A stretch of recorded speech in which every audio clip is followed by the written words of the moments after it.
What's up, guys? Welcome to G Whiskey. My name's Jeff. Now, this is a channel where I offer my thoughts and opinions on a specific whiskey, and if you stick around to the end, I'll be giving it a score as well. If that sounds interesting, hit subscribe down below. And with that out of the way, why don't we jump into our review? Today, we're looking at Ardbeg Blaaack. Stick around.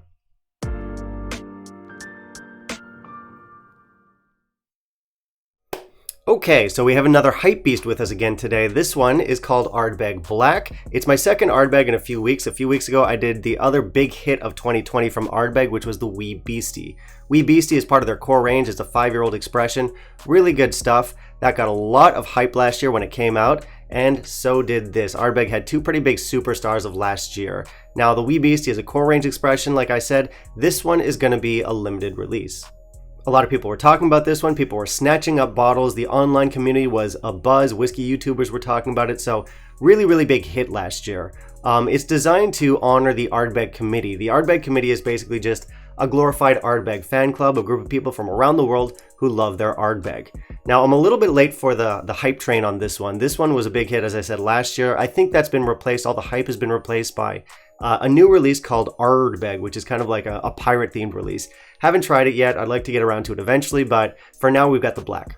And what's special about this one is that it's been finished in New Zealand Pinot Noir wine casks. Pinot Noir is not a finish that you see too often in whiskey, and correct me if I'm wrong, I think it's the first Ardbeg to have such a finish, but anyway. Yeah, so Ardbeg is owned by LVMH, and LVMH, as luck would have it, also own a winery down in New Zealand called Cloudy Bay. They have a Pinot Noir release called Te, I'm sure I'm butchering that name, kind of defined by its blackberry notes, apparently. I did a little bit of research there. So we can assume that those are the casks that they use to make this. Now, I don't always jump on the Ardbeg hype train. I think a lot of their annual limited releases are overpriced, overhyped, and I'll often just walk right past them at the shop. This one did have me curious, though. Again, Pinot Noir finish, not something you see too often in whiskey.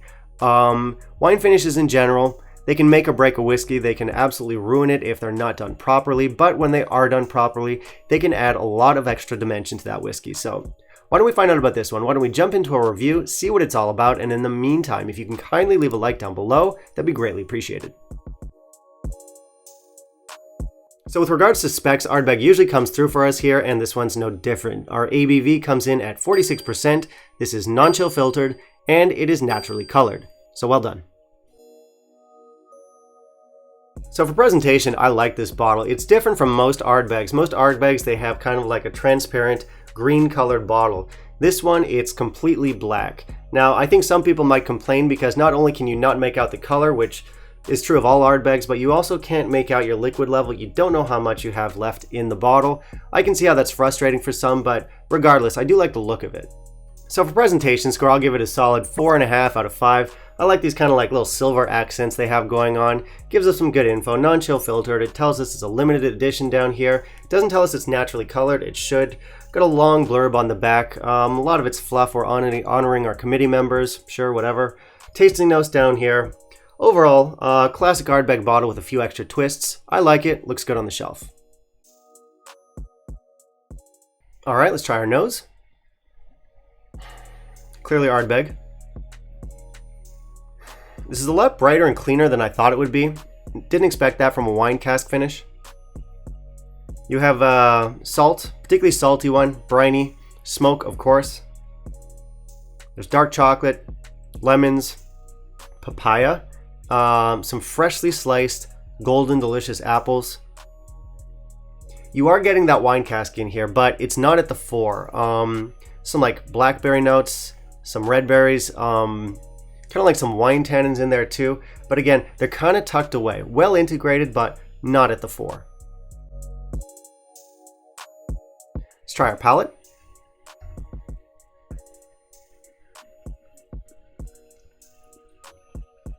Oily enough, pretty smooth arrival here. We're starting with salt and fruit, smoke, sea air, plums, sweet yellow apples, cherries, blackberries, the cinnamon, some bitter herbs in there, some dark chocolate as well. Now for the finish.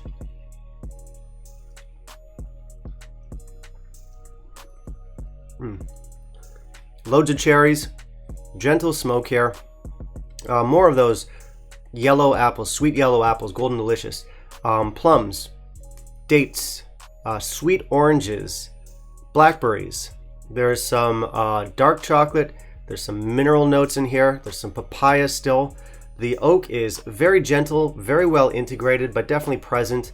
Very smooth, very easy. So this is an interesting Ardbeg. It's not quite what I was expecting it to be. I was expecting the cask in this to be a lot more pushy, a lot more forward with its wine notes. I was expecting more tannins, big fruity bursts of flavor, and you don't get that. It's a subtle wine finish. It's worked in with the sort of intrinsic Ardbeg flavors, and that actually works, but it's unexpected. This is a much more calm, rounded, leveled Ardbeg than I thought it would be. So while it doesn't have the intensity or the pushiness that I was expecting, that actually works for me. It's got a lot of bright, fruity, clean flavors. It's not overwhelmed by the cask, and as I said, the cask is worked in a very subtle, very sort of integrated way, and I'm kind of happy with that. I'm kind of happy that this one surprised me in that way. Because while I was expecting the wine cask to give it a much darker, maybe a sweeter profile, I ended up being charmed by a lot of those lighter, brighter notes that I actually managed to stay in the whiskey. Like I said, papaya, sweet yellow apples, there's some citrus notes. I also like how briny it is. The cask really didn't overwhelm that sort of classic Ardbeg profile. Instead, it just sort of complements it.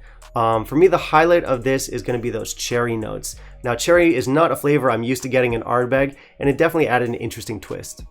And like I said, this is a much smoother, rounder whiskey than I was expecting it to be. In terms of like delivery, I could almost compare this to something like a Lagavulin 16 before I would compare it to other Ardbegs. And that's not to say that this tastes at all like a Lagavulin 16, it doesn't. I'm talking more about just like the flow and the delivery, if that makes any sense. But yeah. So with regards to age, this is going to be, of course, a no age stated expression. These Ardbegs always are, but you really don't get much youth from this. You might get a faint hint of youth in there, but certainly no rough edges. Doesn't detract at all from the whiskey.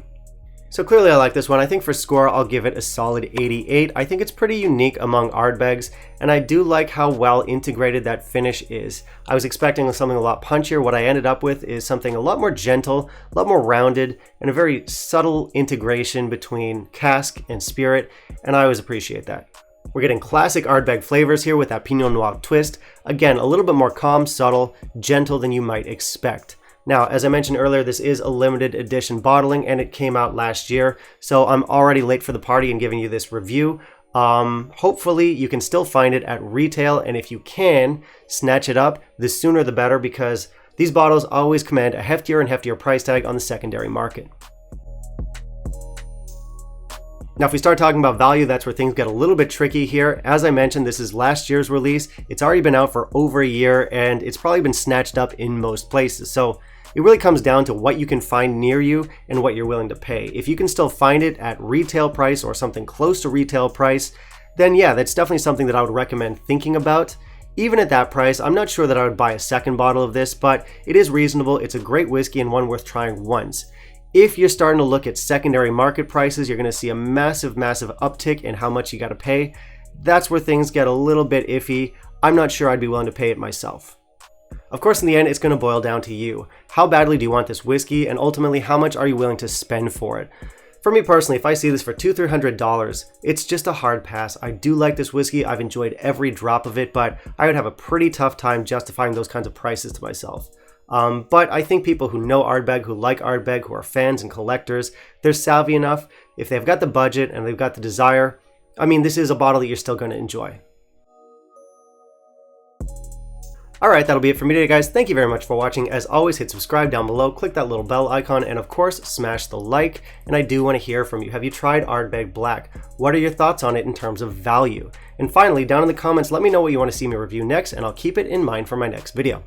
Bye, guys.